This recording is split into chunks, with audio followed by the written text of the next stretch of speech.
今天要，这今天要你家嘞，他妈那个也得会，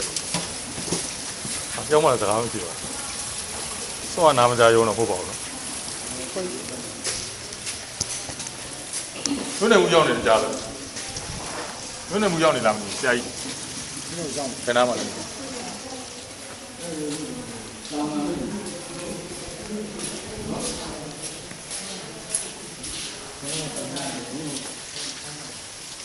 有那木里面洗啦个咩？有那木洗啦么的咩？有那木洗啦么的咩？也得不有那木洗啦么的咩？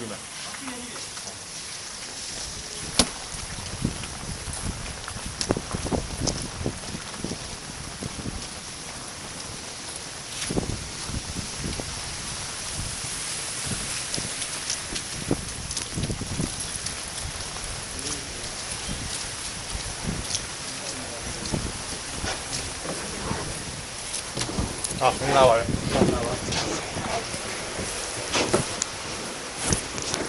你没有这玩意儿，没得么？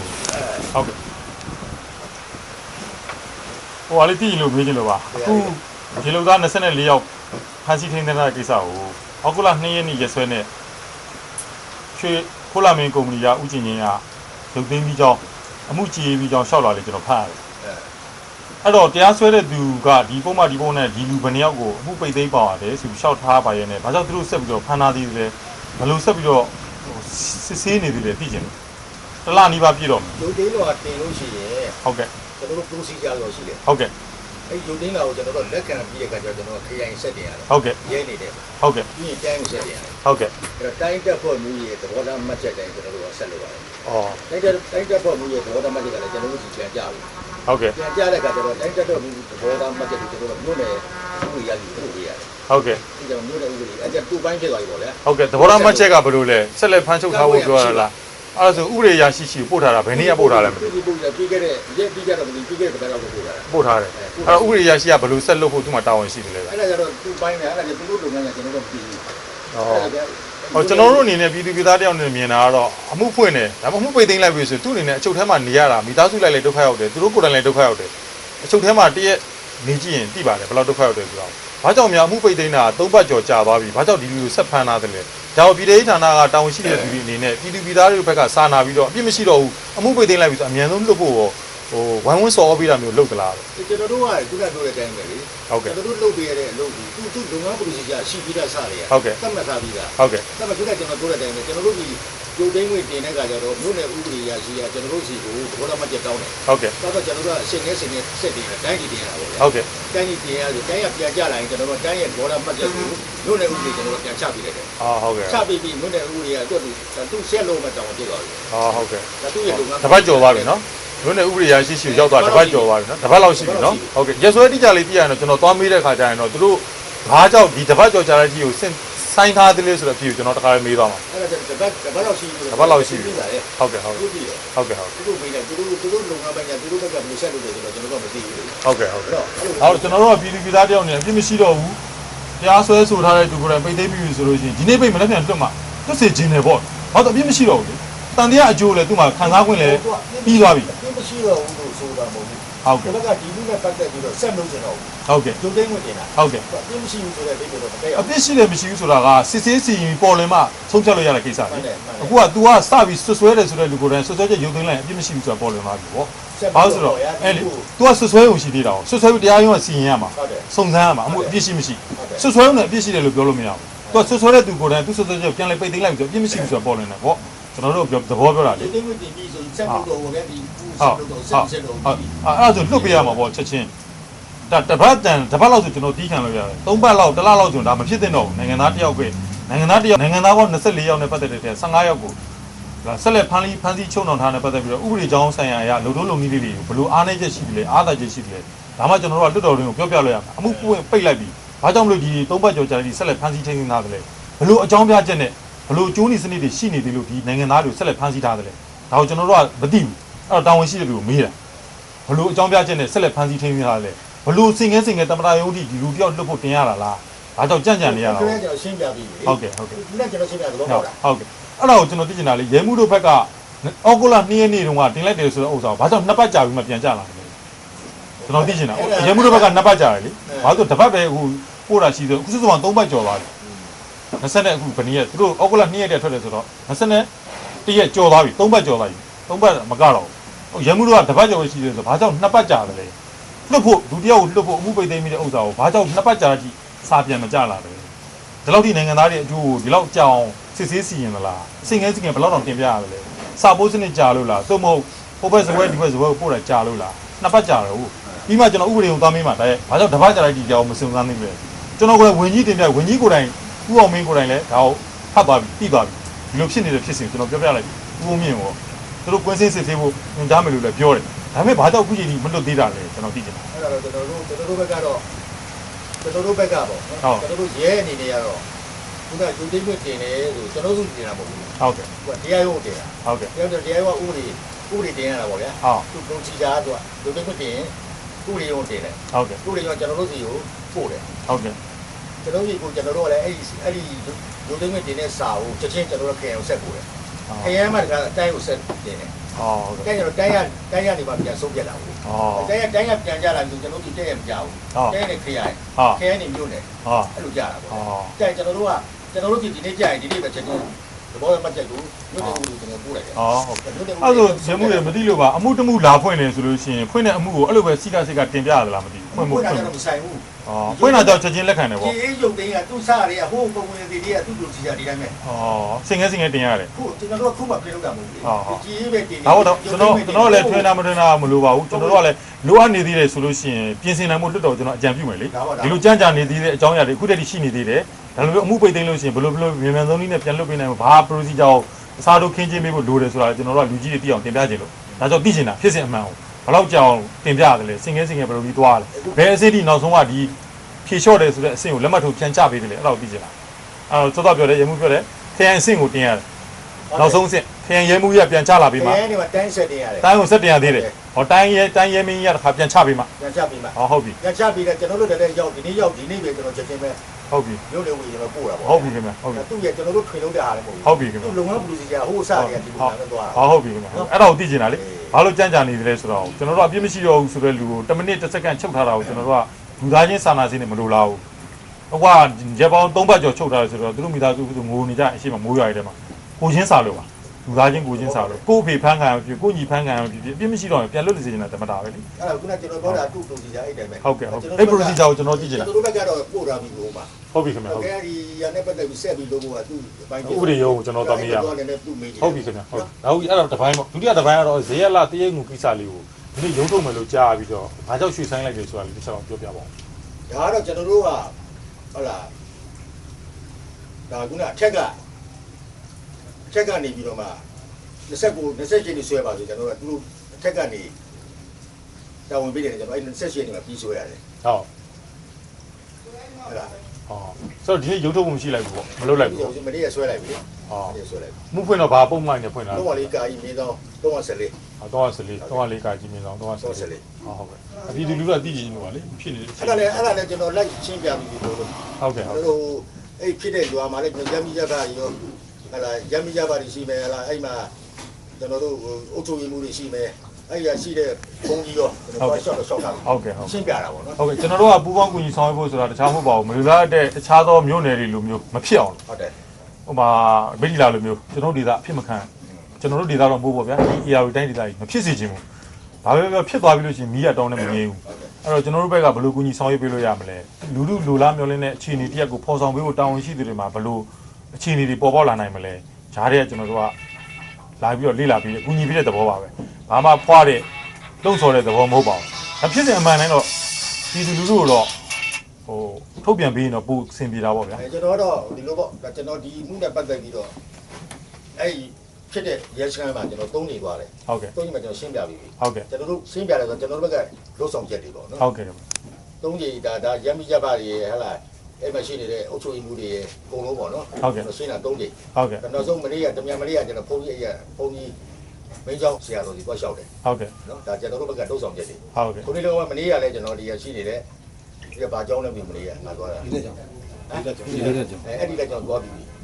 းတက်ဆိုင်ရာဆရာတော်တွေပါလေပေါ့သွားတယ်ဆိုကျွန်တော်တယောက်တည်းမဟုတ်ဘူးတက်ဆိုင်ရာပေါ်စည်းတွေကိုပါတယ်လို့ပါတယ်လောက်ဘကပါတယ်ဟုတ်ကဲ့လူမျိုးပါတွေပါတယ်အဲ့ဒါလည်းဒီမှုနဲ့ပတ်သက်ပြီးတော့ကျွန်တော်တို့ကရှင်းပြီပေါ့နော်ဟုတ်ကဲ့ဆိုတော့ရှင်းပြတာပေါ့ကျွန်တော်တို့ရှင်းပြတယ်တို့တော့တစ်စင်းပြန်ရှင်းပါပေါ့နော်ဟုတ်ကဲ့ဒီသဘောပေါ့ဒါကျွန်တော်တို့ဘက်ကထုတ်တာလည်းပါတယ်အဲ့ဒါပြည်သူလူထုဆွဆွဲတဲ့မရင်းမှုရောက်ခဲ့တယ်ဆိုဟုတ်လားရင်ခွဲစစ်ဆေးတဲ့စစ်ဆေးချက်ကိုရောရဲမှုတို့အတည်ပြုလားတော့စရိကာကြီးကတော့တော့၄ကာကြီးကတော့မရင်းမှုမဟုတ်ဘူးလေတော့၄ကာကြီးမြင်းဆောင်တော့စရိတော့စရိဆိုတာကိုယ်ဖြတ်ချတာဒီကိုယ်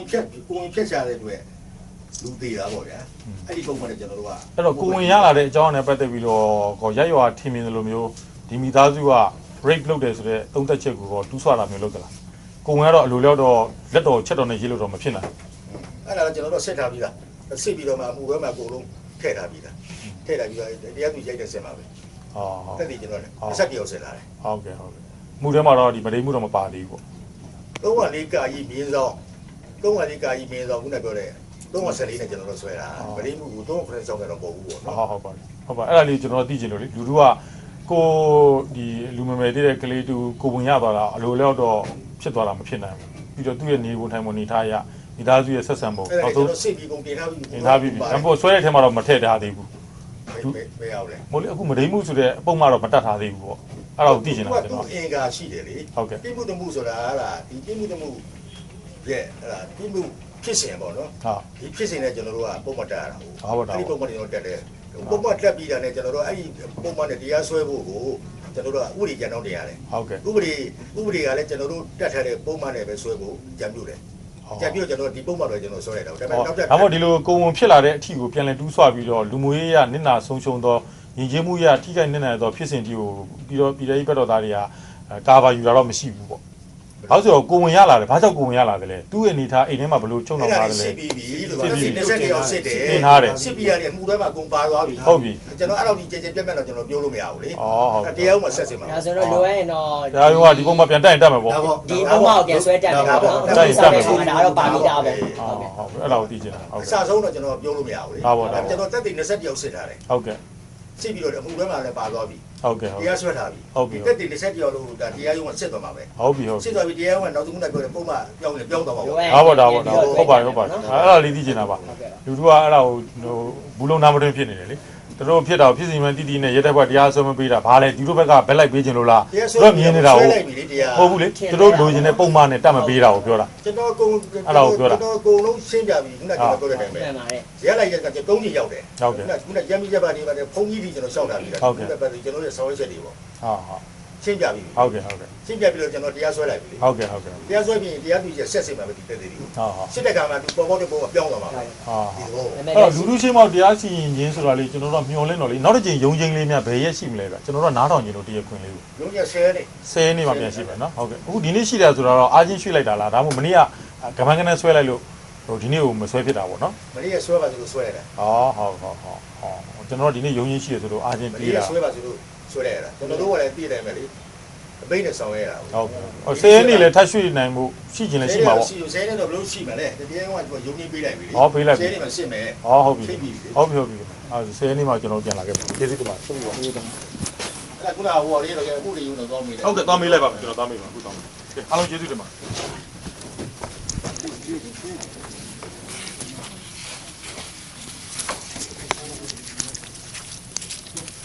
ဒီမှုကဘယ်ဒီညောက်ကဘယ်ရမမိုးနိုင်လားဒါမဟုတ်ဘူး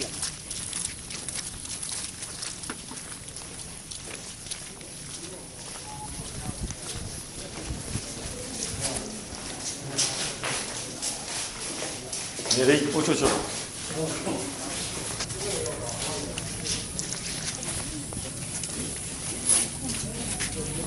မှန်ကွဲနေမှန်လို့ကွဲသွားတာလားအမှန်လို့ကွဲတာ တန်လားလူညံမတော့ မှန်ကွဲနေလို့မှန်လို့ကွဲသွားတာငါလို့အဲ့ကြောင့်ပြောတာ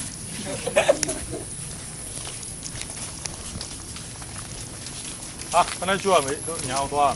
ဟောဒီမှာဦးတန်းသေးဒီမှာရှိနေတာမကြည့်ပါဘူးဥပဒေရရှိဦးတန်းသေးဒီထဲမှာရှိနေတာမကြည့်ပါဘူးကဲအဲ့ဒီမှာတယောက်ကြံခဲ့ဟိမလိုက်နဲ့တော့တော့ပြန်သွားအောင်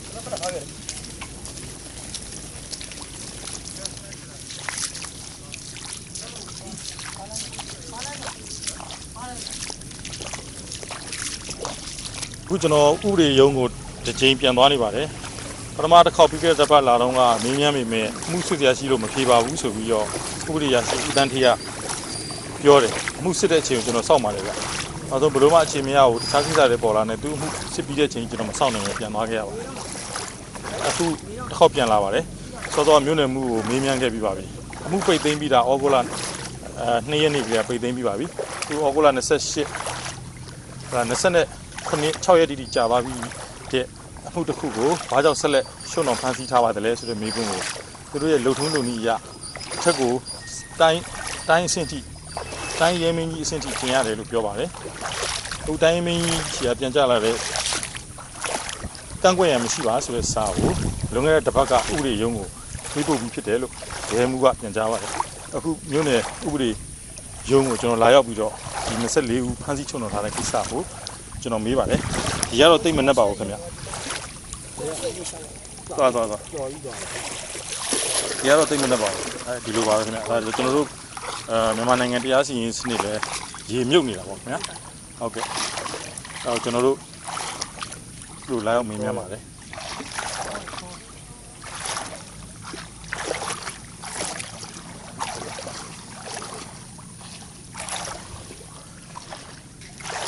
အခုကြည့်ရတာရေပင်ကျဲမှာလမ်းပြောင်းမှာဆိုလို့တားထားတဲ့ကျိုးလေးတွေဟာကျွန်တော်တို့တရားစီရင်မှန်တိုင်းပေါ်လင်ထင်ရှားခြင်းမရှိသေးတဲ့မြန်မာနိုင်ငံလက်ရှိအခြေအနေအပေါ်ကဘောင်းဆောင်ကြီးပြောနေတဲ့တရားဥပဒေစိုးမိုးဆိုတဲ့စကားလုံးလေးတွေလို့ကျွန်တော်မြင်ရောက်ပါတယ်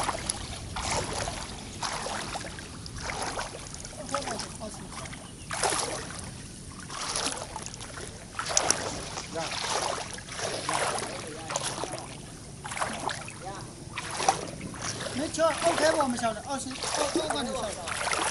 超。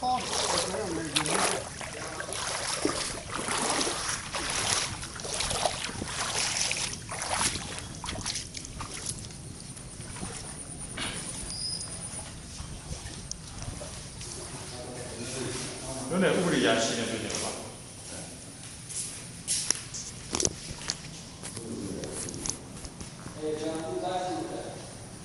ဗျာခဏဆောင်းအမှုသွားချဖို့ခေါ်လို့ခဏဆောင်းဟုတ်ကဲ့ကျွန်တော်လိုရှင်းလေးပါပဲမိခွန်းလေးတစ်ခုပဲမေးဖို့ပါဘာမှတခြားကိစ္စအမှုလည်းမတိုင်ပါဘူးအခုမြို့နယ်ရတဲ့ဘုံကပြောလိုက်လို့ပါဟိုရေလူသား25ယောက်ကိစ္စကိုဟုတ်ကဲ့သူတို့ဘက်ကတိုင်းရင်းဘက်ကကန့်ကွက်ရမရှိပါဆိုတဲ့စာကိုလွန်ခဲ့တဲ့တစ်ပတ်ကျော်ကမြို့နယ်ဥပဒေရုံးရှိကိုပို့ထားပြီးလို့ပြောပါတယ်အဲ့တော့ဖြေလျှော့ကြောင်းစောက်ထားပြီးတဲ့စာ3ပတ်ကျော်ကြာသွားပြီးတဲ့ဒီလူသားတွေကိုဘယ်လို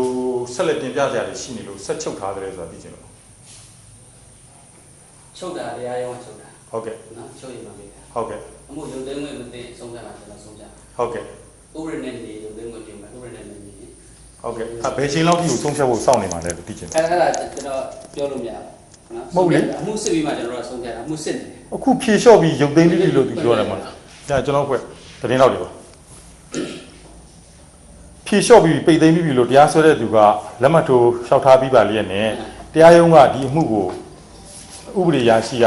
ဖြေလျှော့ပိတ်သိမ်းခွင့်ရှိမရှိဆိုတာလေးကျွန်တော်သိချင်တယ်။သူကအမှုဖွင့်တာလေ။ तू က तू ဒီအမှုကိုဒီလိုကျူးလွန်မှလို့တိုင်ချက်ဖွင့်တဲ့လူကပြန်လဲပိတ်သိမ်းပြီးသွားပြီ။အဲ့ဒါကိုတရားရုံးဥပဒေရုံးကဟုတ်ပြီပိတ်သိမ်းခွင့်မပေးဘဲနဲ့ဆက်လက်တရားစစ်တယ်ဆိုတဲ့သဘောပေါ့။ကျွန်တော်ပြောမယ်။ဥပဒေကာယကံရှင်းနေပြီးတော့ရုပ်သိမ်းတိုင်းအမှုရုပ်လို့မရဘူး။ဟုတ်ပြီ။နော်။ဘယ်လိုပြဋ္ဌာန်းတာလဲတစ်ချက်လောက်သိချင်လို့။ဟုတ်ကဲ့ကျွန်တော်တို့ကဥပဒေကြောင်းအရဒီလိုမျိုးဖြစ်နေတာကိုသိချင်လို့လေ။95မှာ